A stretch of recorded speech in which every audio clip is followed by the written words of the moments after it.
नमस्कार बंधुरा। तो आज के आमी बानाबो तेतुल दिए पुठी माछेर टक। तो आपनारा पुरो भिडियोटा प्रथम थेके शेष पर्यन्त देखते थाकुन। कोनो बंधु आमार चैनेले नतून हये थाकले चैनेलटी सबस्क्राइब करे बेल आइकने सेट करे दिन सबार प्रथमे आमार रेसिपि पेते। तो देखुन बंधुरा तार जन्य आमी गैस धरिए कड़ाई बसिए दिएछि। আর এখানে দেখুন নিয়েছি এই সাইজের পুঁটি মাছ।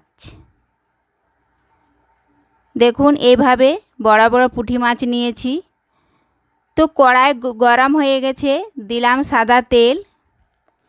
সাদা তেল ভালোভাবে গরম করে মাছগুলো আমি ছেড়ে দেব। তো দেখুন বন্ধুরা মাছ ছেড়ে দিয়েছি। মাছের এক পাশ ভাজা হয়ে গেছে, এখন আমি উল্টে নিচ্ছি। তো মাছগুলা একে পরস্পর লেগে রয়েছে, তার জন্য আমার একসাথে অনেকগুলো মাছ উল্টানো হয়ে গেল। এখন আমি এগুলোকে ছাড়িয়ে নেব। এভাবে নাড়াচাড়া করতে করতে ছেড়ে যাবে। তো আর এক পাশ ভেজে নিচ্ছি। তো দেখুন বন্ধুরা এ পাশ ও পাশ দুপাশেই ভাজা হয়ে গেল। এখন আমি মাছগুলো একটা অন্য পাত্রে তুলে নেব।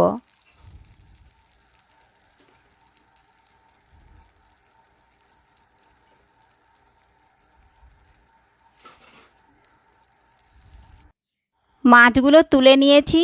এখন ওই তেলে ফোড়নে দিলাম কালো জিরে, সাদা সর্ষে ও একটা শুকনো লঙ্কা। একটু ভেজে নিচ্ছি। এগুলো ভাজা হয়ে গেলে একটা বড় সাইজের পেঁয়াজ কুচি দিয়ে দেব।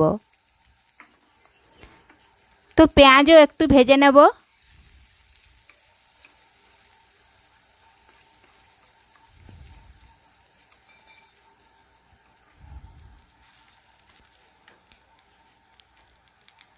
তো পেঁয়াজ ভাজা হয়ে গেছে, দিলাম হলুদ গুঁড়ো, লঙ্কা গুঁড়ো,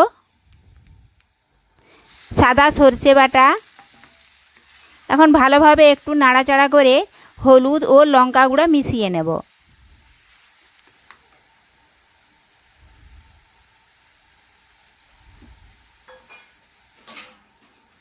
মেশানো হয়ে গেছে, একটু দিলাম জল। সরষে আমি বেশি ভাজবো না, ভাজলে তেতো লাগে। দিলাম স্বাদ মতো একটু লবণ। এখন আবার একটু পরিমাণ মতো জল দিয়ে দিলাম, দিয়ে ভালোভাবে এখন একটু ফুটিয়ে নেব সরষে বাটা।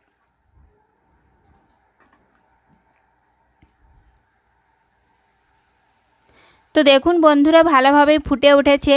এখন আগে থেকে পুঁটি মাছ ভেজে রেখেছিলাম, সে মাছগুলো এখন দিয়ে দিলাম। তো মাছগুলো ভালোভাবে সরষে বাটার জলে আমি ভালো করে ডুবিয়ে নিলাম, এভাবে নাড়াচাড়া করে। এখন আগে থেকে তেঁতুল ভিজিয়ে রেখেছিলাম, এখন সেটা একটু চটকে মাছের মধ্যে এখন দিয়ে দেব।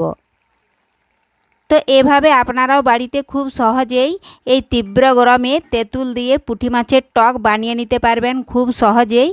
তো আজকের রেসিপি আপনাদের যদি ভালো লেগে থাকে তো লাইক ও শেয়ার করতে ভুলবেন না। ধন্যবাদ। ফিরে আসছি পরের ভিডিওতে।